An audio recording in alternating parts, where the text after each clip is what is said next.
V tábore som sa dozvedel pomocou Facebooku.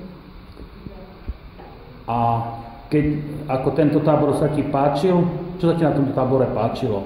Tento tábor sa mi veľmi páčil, pretože dozvedel som sa tu nové veci z programovania. Plánováš aj do budúcna sa zúčastniť takéhoto tábora?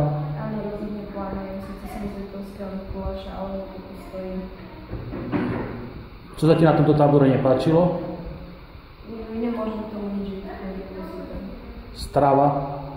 Dobre.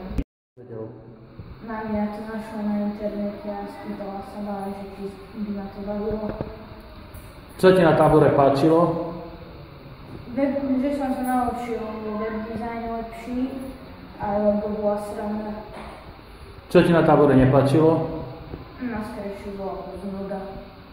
Už Scratch poznáš? Už si robil s tým, či ešte nie? Keď som bol treťak. Jasné. Aká bola strava? Spokojný so stravou? Dalo sa to jesť. Dobre. A čo, plánuješ aj na budúci rok, ak takýto tábor bude sa zúčastniť?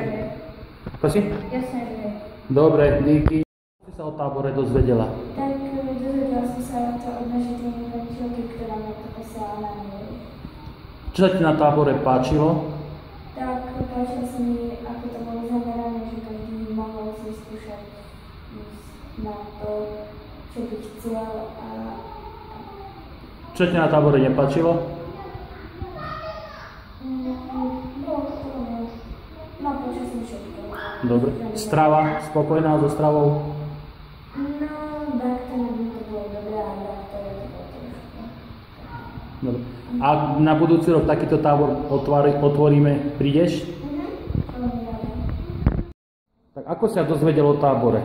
No, vlastne v škole, čo chodím na programátorské krúžky Baltiga a ten robot, tak pani učiteľka mi vlastne o tom povedala, že niečo také existuje a že by ma to mohlo zaujímať. No, tak som sa vlastne prihlásil a tak som sa o tom dozvedel. Páčilo sa ti na tábore? Áno, veľmi. Naučil som sa veľa zaujímavých vecí, ktoré budem vedieť využiť. Čo také konkrétne? No to 3D modelovanie bolo celkom zaujímavé a potom aj to programovanie. Dobre, a čo sa ti nepáčilo? Čo by sme mali zlepšiť? Nič také vyslovene, že by sa mi nepáčilo.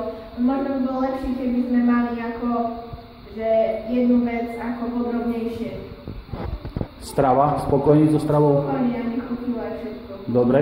Ak budeme na budúci rok otvárať tábor, prídeš?